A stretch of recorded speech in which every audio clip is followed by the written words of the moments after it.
आपने करना क्या है, अब ज़रा तवज्जो से सारी बातें सुनिएगा।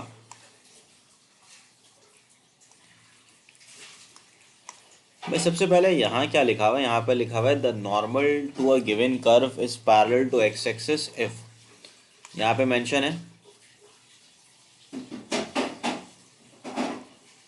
हाँ ठीक है नवाज, टेस्ट के हवाले से ये है कि अगर प्रॉब्लम हो तो आज की क्लास में नहीं, कल की क्लास में इंशाल्लाह उसको भी डिस्कस कर लेंगे। आखिर में रुक जाऊंगा मैं, पूछ लेना फिर।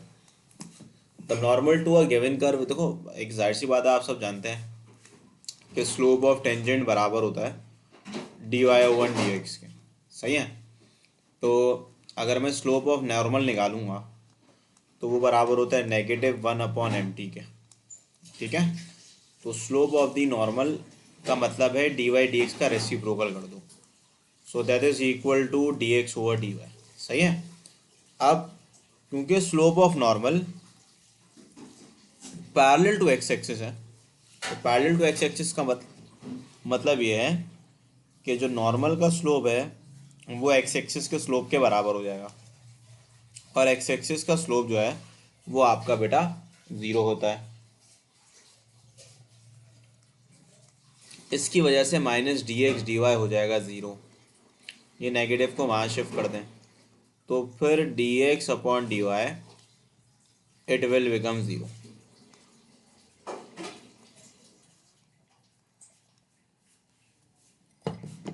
ठीक है। तो ये आप देख सकते हैं, ये मैंने आपको बता दिया कि भाई डी वाई डी एक्स हो गया, इसका रेसिप्रोकल करोगे minus d x d y हो जाएगा। फिर क्योंकि ये जो नॉर्मल है वो पैरेलल है एक्स एक्सिस के, तो जो नॉर्मल का स्लोप होगा वही एक्स एक्सिस का स्लोप होगा, तो एक्स एक्सिस का स्लोप जीरो होता है, इसकी वजह से d x d y zero हो जाएगा। अब देखो क्वेश्चन टू में क्या करना है।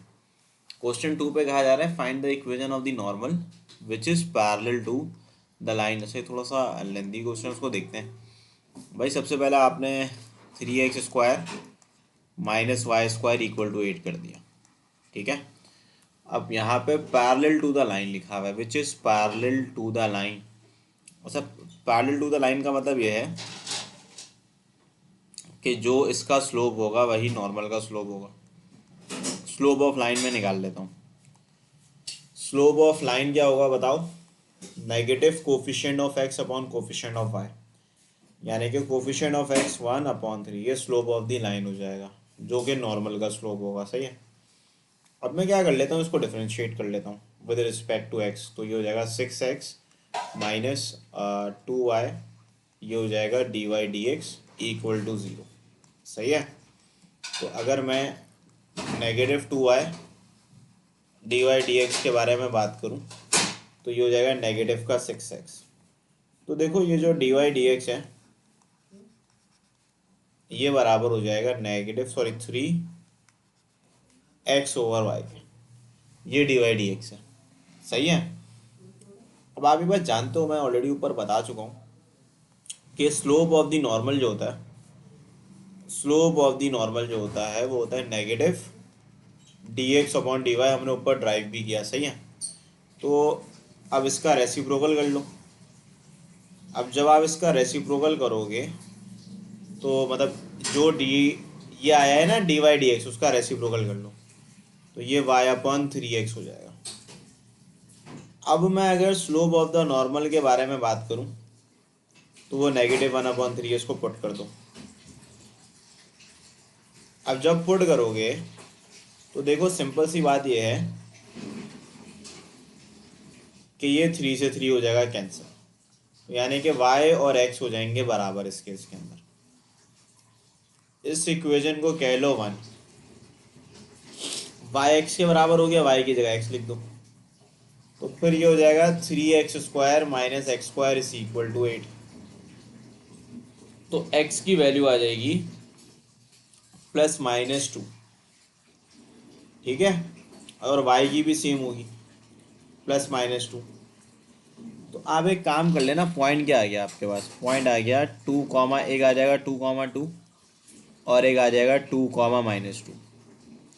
इसको ले जाके, sorry not 2,-2, for example 2 put करूँगा तो 2 आएगा, -2,-2, इसको ले आके इक्वेशन में पुट कर दें। अगर मैं ऑप्शन ए में पुट करूँ, एक्स की जगह दोनों जगह 2 पुट, अच्छा बेटा, माइक इसका ऑन है।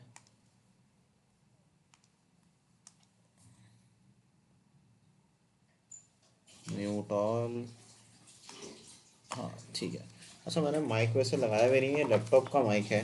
आपको आवाज़ सही आ रही है वैसे?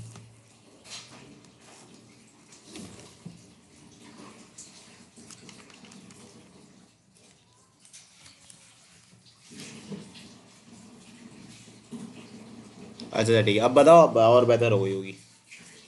ठीक है। अब ध्यान से सुनना।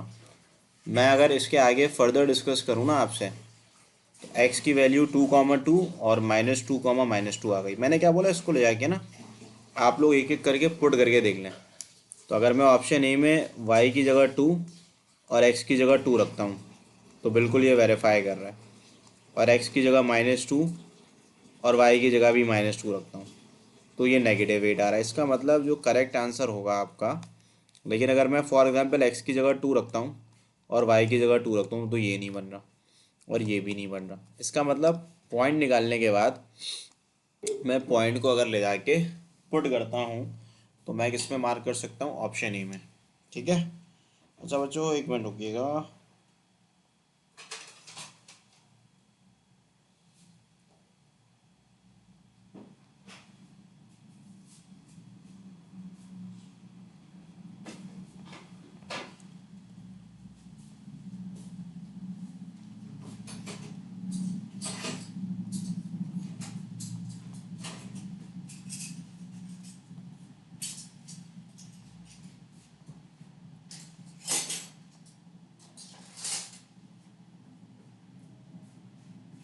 ठीक है, now we are solving question number 3। ये लो बेटा रफ है, देख लो, एमसीक्यू नंबर, वो तो सिंपल था। अब 2 के बाद नाउ वी आर सॉल्विंग 3। अच्छा, 3 पे क्या लिखा हुआ है? 3 पे अगर मैं आपसे बात करूं, तो एक सिंपल सी कहानी है, वो ये है।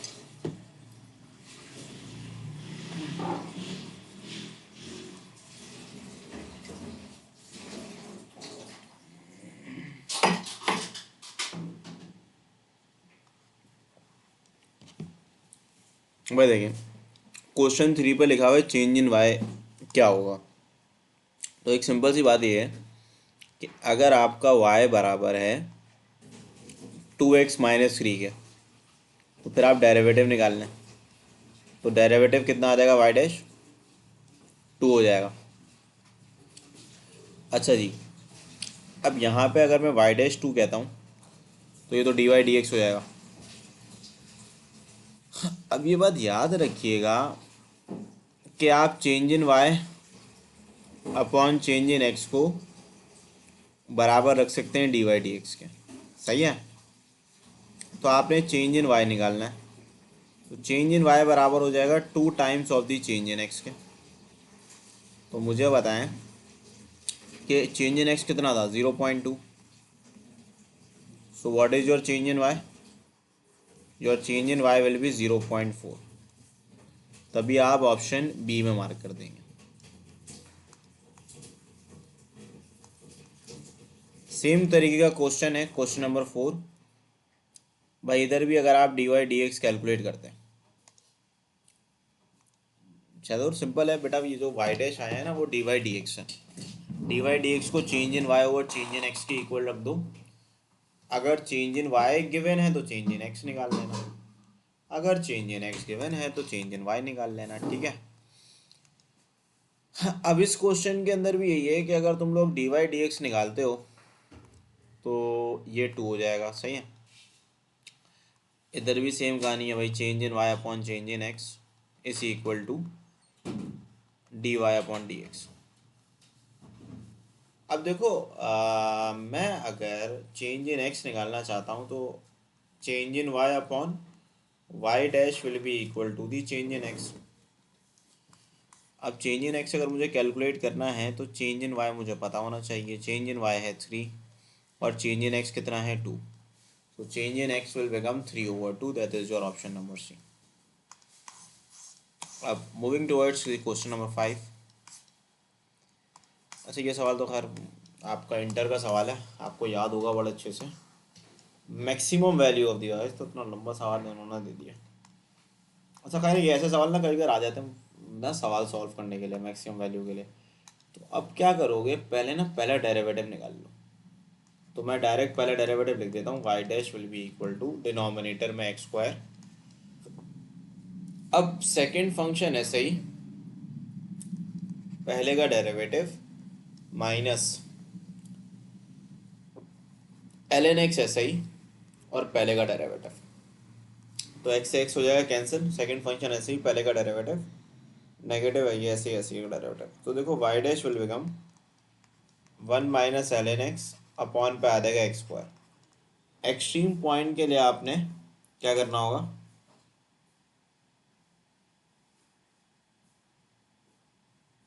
नहीं ज़्यादा टाइम नहीं लगेगा शायद, वो डेरिवेटिव बड़ा सिंपल है। वाई डैश ज़ीरो हो जाएगा, तो देखो 1 - ln x upon x square will become zero. तो देखो आपके पास 1 - ln x जाहिर है ज़ीरो हो जाएगा, so -ln x will be equal to the negative of the one. ठीक है, अब आपने करना ये होगा taking exponential on both side, तो x की वैल्यू e आ जाएगी अगर मैं दोनों जगह एक्सपोनेंशियल अप्लाई करता हूँ। ठीक है, तो ये नेगेटिव से नेगेटिव कैंसिल, x आ जाएगा e। अब आप इस x इक्वल टू ई को ले जाके पुट कर दें अपने सवाल में, वही आपकी मैक्सिमम वैल्यू होगी। सो ln x की जगह e लिख दोगे। ठीक है, इसी तरीके से आपके पास यहाँ पे क्या आ गया, 5 में आप e लिख दोगे, y कितना आ जाएगा, 1/e हो जाएगा। सो y का आंसर जो है वो हमारे पास 1/e आ जाएगा। ठीक है, अब 5 के बाद मैं MCQ नंबर 6 की बात करता हूँ। वही MCQ नंबर 6 में बोला जा रहा है find the extreme values of the functions. Zakwan कुछ नहीं किया बेटा, पहले डेरिवेटिव निकाला, पहले डेरिवेटिव में जो भी एक्सट्रीम पॉइंट आया उसको ले जाके सवाल पे पुट कर दिया, तो जो वैल्यू आई वो मैक्सिमम है। ठीक है,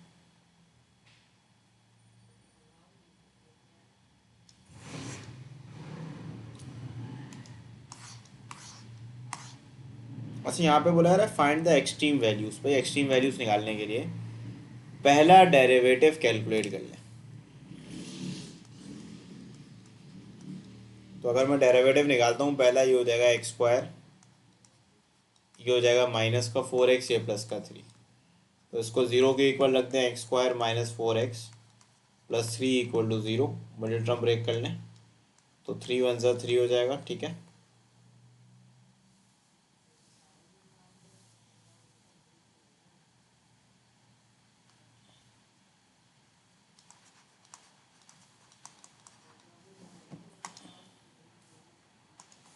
तो भाई x की जगह आप x-3 लिख देना। और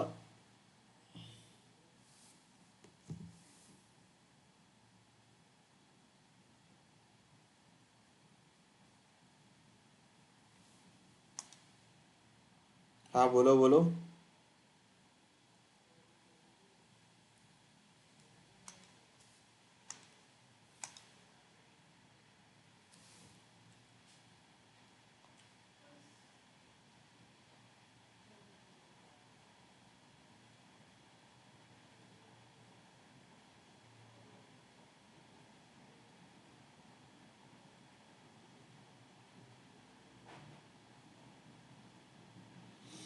अच्छा जी, यहाँ पे अगर मैं लिखता हूँ तो फॉर एग्जांपल यहाँ से मैं माइनस निकाल लेता हूँ कॉमन।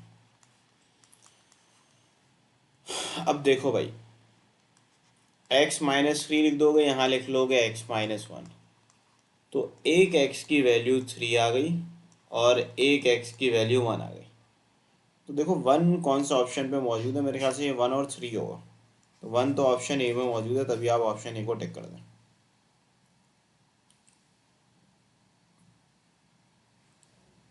तो ये 7/3 गलत लिखा हुआ है, ये 7/3 नहीं होगा, ये सिर्फ 3 होगा। ठीक है, यानी कि ये होगा, इस पर मिस्टेक है, इसको सही कर लेना। ये होगा 3,1। अच्छा, नाउ मूविंग टुवर्ड 6 के आगे 7। If the radius of the circle is increased from 6 to 6.1 centimeter, यानी कि देखो जो चेंज इन रेडियस आ रहा है, चेंज इन रेडियस पहले निकाल लो। चेंज इन रेडियस आएगा 6.1 minus 6, that is equal to 0.1 centimetre. ये change in radius. Find the approximate change in the area. देखो एरिया का चेंज पूछ रहे हैं आपसे, what is the find approximate increase in the area. अच्छा, एरिया इंक्रीज हो रहा है 0.1, तो कितना इंक्रीज हो जाएगा एरिया।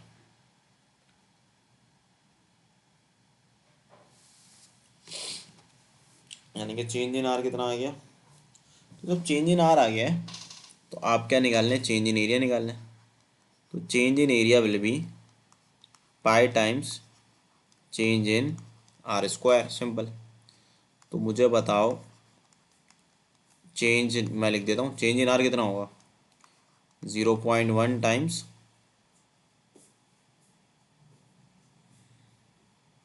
0.1 आ रहा है, सही है। सो चेंज इन एरिया कितना आ जाएगा, चेंज इन एरिया जो है वो आपका हो जाएगा 0.1 का स्क्वायर।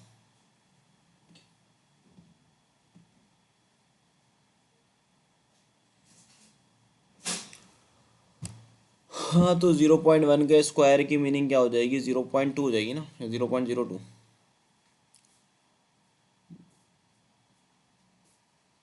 अच्छा, एरिया कितना इंक्रीज हुआ है, 0.1 इंक्रीज हुआ है ना। तो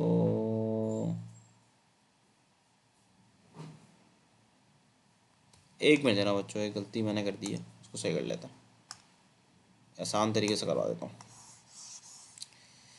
भाई इनिशियली एरिया कैलकुलेट कर लो, वो हो जाएगा पाए A1 कह लो इसको, पाए आर स्क्वायर, ठीक है। तो ये हो जाएगा 36 पाए। अब A2 कैलकुलेट कर लो, जो हो जाएगा पाए 6.1 का स्क्वायर। अच्छा, 6.1 का स्क्वायर निकालना चाहता हूँ ना, तो 61 का स्क्वायर कर लो, जो आपका क्या हो जाएगा,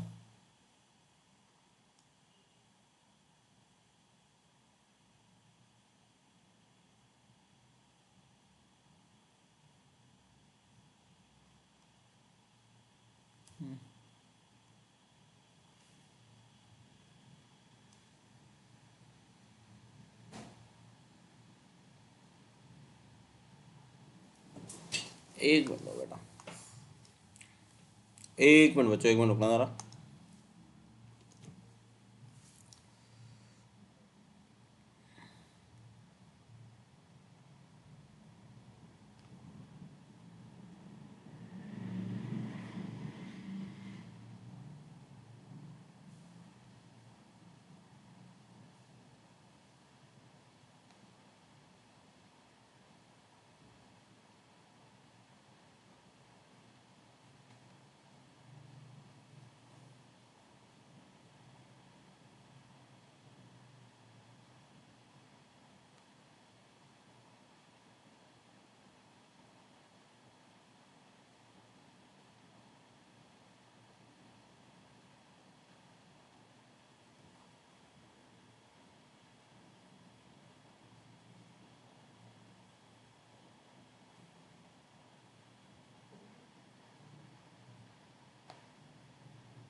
हाँ बच्चों, अब आ जाओ। अब देखो यहाँ पे अगर मैं आपसे बात करूँ A1 के बारे में, बिल्कुल सही है वो जो मैं करा रहा था आपको, that is your pi r square, ठीक है। सुबह मैं कंसेक्यूटिव क्लासेस बेटा ली हुई है सुबह से मैंने, तो थोड़ा सा दिमाग कभी कभार ऑफ हो जाता है। तो पाई इंटू 6.1 का स्क्वायर। अच्छा, पाई इंटू 6.1 का स्क्वायर जब करोगे ना, तो मुझे बताओ 6.1 का स्क्वायर क्या होता है। उसके लिए ट्रिक बता देता हूँ मैं। ट्रिक ये होती है कि 1 लिख दो आखिर में, ठीक है। 61 का स्क्वायर अगर करना चाहते हो तो वो आपका आ जाएगा 37.21, ठीक है। तो ये हो जाएगा 37.21 पाए। अब जब चेंज इन एरिया निकालोगे ना, तो वो हो जाएगा A2 माइनस A1 यानी कि 37.21 पाए माइनस 36 पाए, तो ये हो जाएगा 1.21 pi. That is your option number C. ठीक है।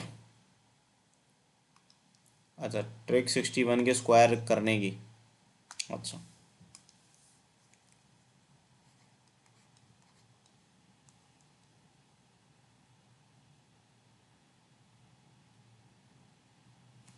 भैया देखो, जैसे 21 का स्क्वायर होता है तो आखिर में क्या आता है, 441 आता है। ठीक है, तो यहाँ पे 61 का स्क्वायर अगर तुम करोगे तो आखिर में 1 लिख दो। ठीक है, और फिर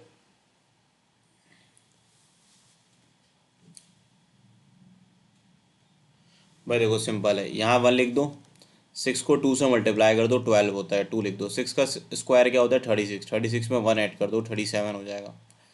दोबारा बता देता हूँ, देख लो भाई, अगर 50 मतलब 61 का स्क्वायर करना है ना आपने, तो इसकी ट्रिक ये होती है कि यहाँ पे 1 लिख दो, लिख दिया। 6 टू से क्या होता है, 12 होता है, तो 2 लिख दो, 1 कैरी बोरो कर दो। सही है, 1 कैरी दिमाग में रख लो।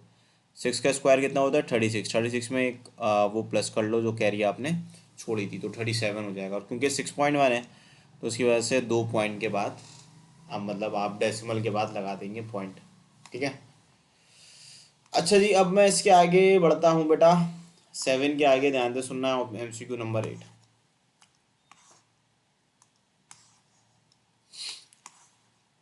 अच्छा, MCQ नंबर 8 में बोला क्या जा रहा है, वो ये बोला जा रहा है कि dy/dx of x cube Y. खैर ये तो ईजियर आसान सवाल है।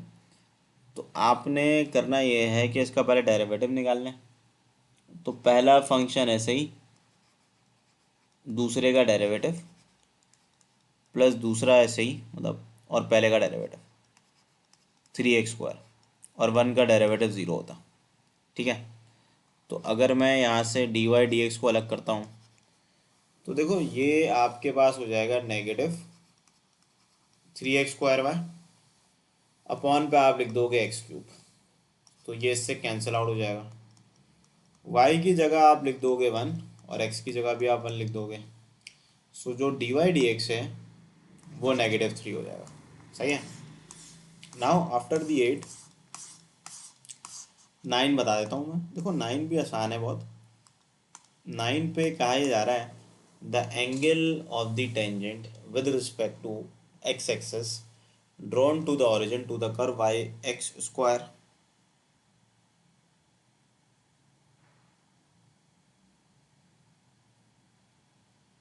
y(x² + 1 = x।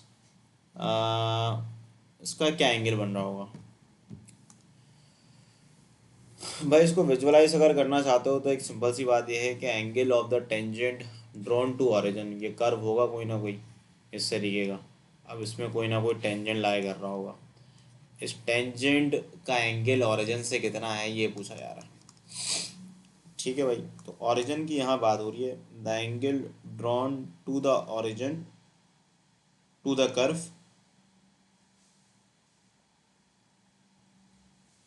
the angle of the tangent drawn to the origin to the curve y(x² + 1 = x।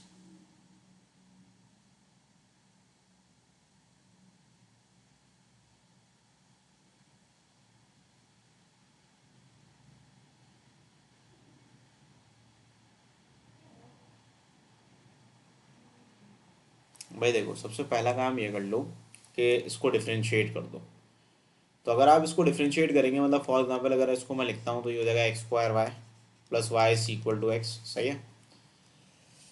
अब अगर मैं इसका डेरिवेटिव कैलकुलेट करता हूँ तो इसका डेरिवेटिव आएगा क्या? इसका डेरिवेटिव आ जाएगा 2x,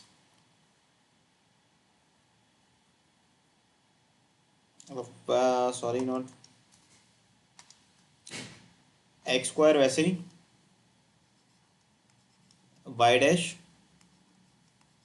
y लिखेंगे, फिर 2x लिखेंगे, और ये डेरिवेटिव क्या हो जाएगा, y' हो जाएगा, और x का डेरिवेटिव 1 हो जाएगा। ठीक है।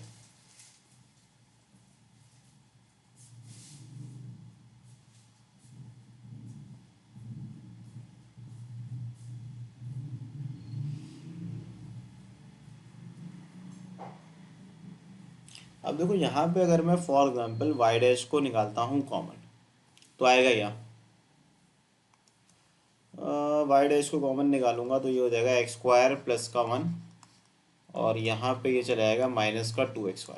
प्रोडक्ट रूल लगाया फीफा मैंने, यहाँ पे देख लो ना, एक्स स्क्वायर वाई लिखा हुआ है ना, first function as it is derivative of the second, second function as it is derivative of the first, y dash equal to 1। अच्छा जी, अब देखो वाई डैश आएगा क्या, -2xy over x square plus 1। अब ये स्लोप ऑफ द टेंजेंट होता। अब यहाँ पे लिखा हुआ क्या है, the angle of the tangent with respect to x axis. Angle tangent का निकालना है, drawn to the origin to the curve. ठीक है, ओरिजिन एक पॉइंट आपको क्या मैंने,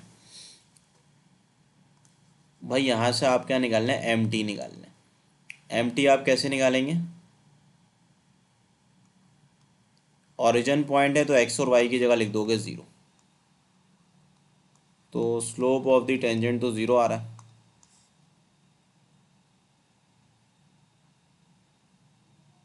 एक मिनट देना बच्चों, उसमें कुछ ना कुछ मैंने मसला किया है।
अच्छा, यहाँ पे क्या डेरिवेटिव में इशू आया है, ठीक है समझ गया मैं।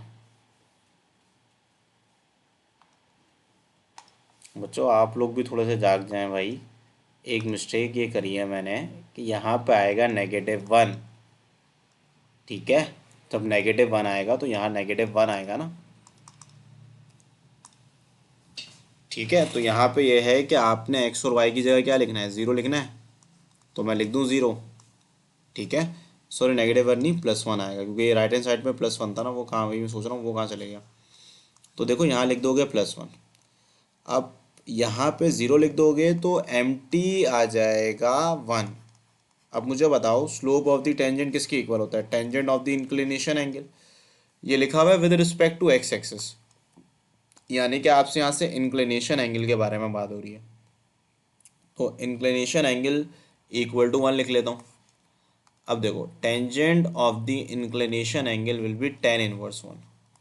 सो tan−1 जो है वो बराबर हो जाएगा 45 डिग्री के, सही है। हाँ बेटा वो सैदुल, अब तो समझ भी आ गया क्या गलती की थी, ठीक है। तो क्लियर है ना ये 9 MCQs, ठीक है। तो इसको इस तरीके से आप लोग समझ सकते हैं। अब देखो 10 पे क्या बोल रहे हैं, 10 पे कहा यह जा रहा है slope of the tangent at y ten equal to 2x² + y² equal, देखो यहाँ पे पॉइंट गिवन है आपको, पॉइंट है 10,2, सही है। तो पहली बात तो ये हो गई कि आपने स्लोप ऑफ द टेंजेंट निकालना है। तो स्लोप ऑफ द टेंजेंट कैसे निकाला जाए, स्लोप ऑफ द टेंजेंट मैं ना एक काम करता हूँ, एक ट्रिक बताता हूँ आपको। स्लोप मतलब इक्वेशन ऑफ 9 निकालने की, एक्स बराबर एक्स स्क्वायर को एक्स एक्स वन से रिप्लेस कर दो, वाई स्क्वायर को वाई वन से रिप्लेस कर लो, तो आपको ना इक्वेशन ऑफ टेंजेंट मिल जाएगी। यानी कि आप क्या करें, एक्स स्क्वायर को रिप्लेस कर दें एक्स वन से, वाई स्क्वायर को आप रिप्लेस कर दें वाई वन से। x1 y1 की जगह देखो, x1 की जगह क्या लिखोगे, x1 की जगह x1 की जगह आप लिख सकते हो पॉइंट एक्स कोऑर्डिनेट कितना है, 10 है, तो आप यहाँ 10 लिख दो। और वाई कोऑर्डिनेट की जगह आप क्या लिख सकते हो, 2 लिख सकते हो, तो 2 लिख दो। अब स्लोप का फॉर्मूला क्या होता है, negative coefficient of x upon coefficient of y, तो स्लोप ऑफ टेंजेंट क्या आ जाएगा, -5। ठीक है, तो मैंने आपको क्या बताया, जब भी कर्व की इक्वेशन आपको गिवन हो ना, तो कर्व की इक्वेशन से आप स्लोप ऑफ टेंजेंट निकाल सकते हैं बड़ी आसानी से। उसका तरीकेकार ये होगा कि आप इक्वेशन ऑफ टेंजेंट निकाल लें। इक्वेशन ऑफ टेंजेंट में क्या करोगे, एक्स स्क्वायर को एक्स वन से रिप्लेस करोगे और वाई स्क्वायर को वाई वन से रिप्लेस करोगे। ठीक है, अब 10 के आगे अगर मैं 11 की बात करूँ, अब देखो 11 पे क्या कहा जा रहा है, 11 पे ये बोल रहा है the line which is parallel to x axis and crosses the line y equal to root x at an angle of 45 degrees. अच्छा भाई, सवाल को रीड करते हैं। The line which is parallel to x axis यानी कि horizontal line होगी। Horizontal line की इक्वेशन होती है वाई इक्वल टू कॉन्स्टेंट, तो बी सी डी में कोई एक आंसर होगा। Crosses the curve Y equal to root x, अच्छा ये कर्व है एक y equal to root x का, वैसे ये पैराबोला का कर्व है Y equal to root x, तो अगर ये कर्व है Y equal to root x तो at an angle of 45 degree, यानी कि ये जो कर्व है वो क्या, x square is equal to 4ay, तो ये एक कर्व इस तरीके से बनेगा, x square is equal to Y का। ठीक है, अब at an angle of 45 degree, यानी कि यहाँ से जो एंगल बन रहा है इस लाइन का, वो कितना बन रहा है, 45 डिग्री का।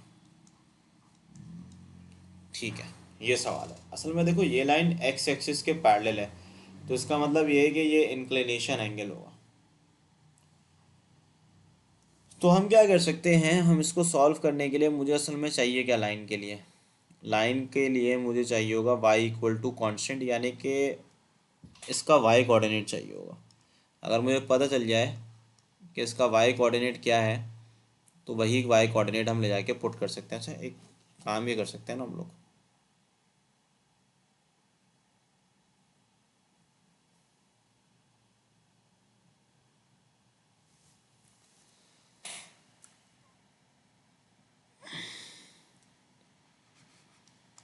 वह स्लोप आपको यानी कि y गिवन है रूट एक्स, तो अगर मैं स्लोप ऑफ द टेंजेंट निकालता हूँ तो वो बराबर हो जाएगा 1/2 रूट एक्स के।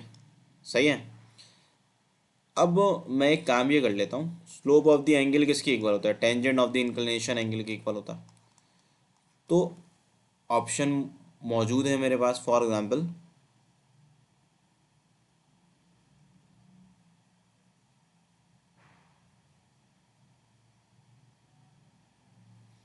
यहाँ पे मैं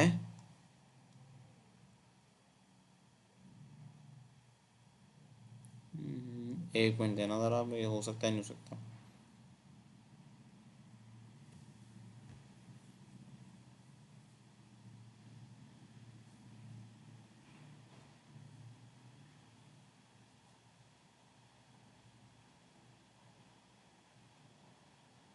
हाँ हो जाएगा भाई। देखो अगर मैं फॉर एग्जांपल y की जगह यहाँ 1 रखता हूँ, y की जगह मैं 1 रखता हूँ, तो x का आंसर क्या आएगा, 1। तो मैं करना क्या चाह रहा हूँ, मैं इसमें ट्रिक ये यूज़ करूँगा, मतलब सिंपल सा कॉन्सेप्ट यूज़ करूँगा, वो ये यूज़ करूँगा कि यहाँ पे वो x की वैल्यू पुट करूँगा जिससे मेरा स्लोप जो है मतलब जिसमें मेरा एम टी की वैल्यू 1 आ जाए। अच्छा एम टी की वैल्यू 1 होगी ना जब, तो एंगल 45 डिग्री होगा, और एंगल यहाँ से कितना आ रहा है, 45 डिग्री आ रहा है, मेंशन है। तो आप एक काम करो ना, वाई एक्स तो नहीं हो सकता, Y equal to constant line होगी, तो पहले वाई की जगह 1 रख दो, तो एक्स की वैल्यू 1 आएगी। x1 रखने पे आपको कभी भी एंगल 45 नहीं मिलेगा। फिर आप क्या रखो, 1/2, 1/2 जाहिर सी बात है फ्रैक्शन पे आ जाएगी वैल्यू। हाँ लेकिन अगर आप y की जगह सॉरी वाई की जगह अगर आप 1/2 रखते हो तो फिर एक्स की वैल्यू 1/4 आ जाएगी। तो एक्स की जगह अगर तुम लोग, या रूट एक्स की वैल्यू कितनी आ गई, 1/2 आ गई ना यहाँ पे। अगर तुम वाई की जगह 1/2 रखते हो तो मैं रूट एक्स की जगह 1/2 रखूँगा, 2 से 2 कैंसिल हो जाएगा। सो इससे इंक्लिनेशन एंगल 45 डिग्री बन गया। तो इसका मतलब है कौन से ऑप्शन से 45 डिग्री बना, वो बना ऑप्शन नंबर सी से। तभी मैं 11 पे सी पे मार्क कर दूंगा। अगेन मैं सवाल दोबारा रिपीट कर देता हूँ। देखो Y equal to root X equation given है, इसका मैंने डेरिवेटिव ले लिया। अब मैंने देख लिया था कि हॉरिजॉन्टल लाइन से ये इंक्लिनेशन एंगल है, यानी कि ये जो एंगल होगा that is your inclination angle. तो अब आपने देखना ये था कि अगर ये इंक्लिनेशन एंगल है तो आपका रूट एक्स की वैल्यू क्या होनी चाहिए 1 लाने के लिए। वैसे सिंपल है, रूट एक्स की वैल्यू जो है वो 1/2 होनी चाहिए, तभी तो 2 से 2 कैंसिल होगा। और इक्वेशन जो है, इक्वेशन क्या है, Y equal to root x. तो रूट एक्स इसके बराबर है वाई के। आप एक काम ये कर लो ना, रूट एक्स की जगह तुम वाई भी लिख सकते हो। ठीक है, तो वाई की वैल्यूज एक एक करके पुट करके देखो, जिससे एम टी वन हो गया उसको आपने टिक कर देना। तो एम टी वन किससे हुआ, 1/2 से। तभी मैं टिक कर दूंगा 1/2 को वाई को, वरना स्टैंडर्ड तरीके से करोगे बड़ा लंबा हो जाएगा ये सवाल। ठीक है, इसको इस तरीके से कर लेना। अब 11 के बाद मैं आपसे 12 के बारे में बात कर रहा हूँ। Calculate the coordinates of the point of the curve which the gradient is 3। अच्छा भी, calculate the coordinates of the point on the curve in which the gradient is 3। सबसे पहले आपने थोड़ा सा लेंदी क्वेश्चन हो जाएगा कि भाई y बराबर है 3x² के प्लस 9x+1 के। अब अगर आप स्लोप ऑफ टेंजेंट निकालें तो वो आएगा क्या, 3x² का डेरिवेटिव क्या होगा 6x, 9x का डेरिवेटिव क्या हो जाएगा 3 हो जाएगा। अब ग्रेडियंट पे मेंशन है कि ग्रेडियंट कितना है 3 है, ग्रेडियंट 3 का मतलब MT3 हो जाएगा। तो 6x+9, तो खैर ये ज़्यादा बड़ा नहीं है, पर 6x क्या हो जाएगा 3 - 9 - 6, एक्स की वैल्यू -1 आ जाएगी। अब एक्स की वैल्यू -1, खैर दो ऑप्शन पे है तो मैं इसकी वजह से वाई कोऑर्डिनेट भी निकालना पड़ेगा। तो यहाँ लिख दो -1 का स्क्वायर, यहाँ लिख दो 9 × -1 प्लस का 1। सही है, तो मुझे बताओ कि ये जो 3 + 1 है ये 4 हो जाएगा, वाई आ जाएगा -5। तो x की वैल्यू -1, वाई की वैल्यू -5। सो योर जवाब इज ऑप्शन नंबर सी 12। अब देखो 12 के बाद हमारे पास 13 MCQs हैं। 13 पे क्या कहा जा रहा है, the gradient of the curve find the values of the A and B. Gradient given है, पॉइंट भी गिवन है, 3, 6 is 7। Find the values of the A and B. या तो एक तरीके का ये हो सकता है कि आप ए और बी की वैल्यू यहाँ पुट कर लें। पहला ऑप्शन में एक है, फॉर एग्जाम्पल 4/x, और बी कितना है बताएं,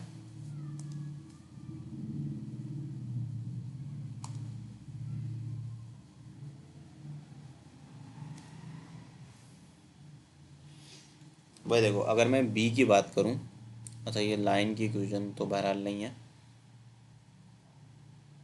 चलो पुट कर लेता हूँ मैं ना, बी की जगह लिख लेता हूँ 9। सही है, अब 9x² मैंने लिख दिया। अब मैं ना, मतलब चारों ऑप्शन ए के लिए ये इक्वेशन बन गई, ऑप्शन बी के लिए इक्वेशन क्या बनेगी, y = -1/x प्लस 9x², ये ऑप्शन बी के लिए बन जाएगी। ऑप्शन सी के लिए क्या बनेगी, y = ए की जगह लिखोगे 9/x, बी की जगह लिखोगे 1, तो ये x² बन जाएगा। ऑप्शन डी के लिए y = क्या आ जाएगा, -9/x, और b की जगह 1 लिख दोगे, सो ये x² हो जाएगा। अब ना पॉइंट पुट कर दो, किससे वेरीफाई कर रहा है। जैसे कि ऑप्शन ए में मैं 3, 6 रखता हूँ रैंडमली, मतलब जल्दी जल्दी सॉल्व कर लो। यहाँ 6 रखो, यहाँ 3 रखो, तो लाजमी तौर पर ये डिवाइड ही नहीं होगा, तो ये तो पॉइंट में आंसर आ रहा है, ये पॉइंट में आंसर नहीं आ रहा है, ये गलत हो जाएगा। अब यहाँ पे ऑप्शन बी की बारी है, -1/x 9x²। देखो भाई यहाँ पे 6 लिख दो, यहाँ पे -1, x की जगह 3 रख दो। अब यहाँ पे भी अगर तुम लोग फॉर एग्जाम्पल x की जगह क्या रखते हो, ये तो मतलब ये भी नहीं हो रहा क्योंकि ये भी पॉइंट में आंसर आ रहा है। तो ये भी गलत हो जाएगा, डी की तरफ आ जाते हैं। तो यहाँ पे अगर मैं एक्स की जगह 3 रखूँ, यहाँ पे भी 3 रख देते हैं, सही है। तो मुझे बताओ कि यहाँ पे वाई की जगह 6 रख दूंगा, तो ये -3 और +9 हो जाएगा, तो ये बिल्कुल वेरीफाई कर गया।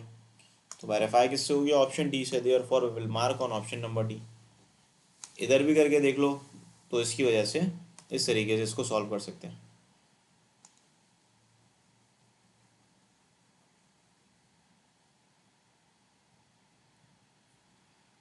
बी की जगह तो फीफा 1 आएगा ना डी ऑप्शन में, क्योंकि बी की वैल्यू 1 है ना यहाँ पे, ये देखो, और ए की वैल्यू -9 है। ठीक है,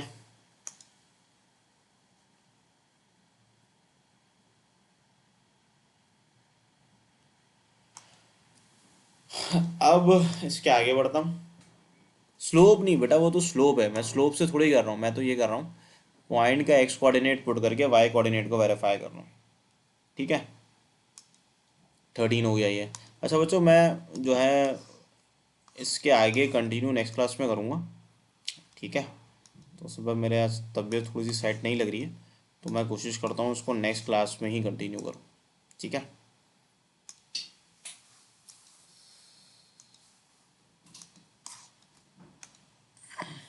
हाँ क्या बोल लो, कुछ मसला करें?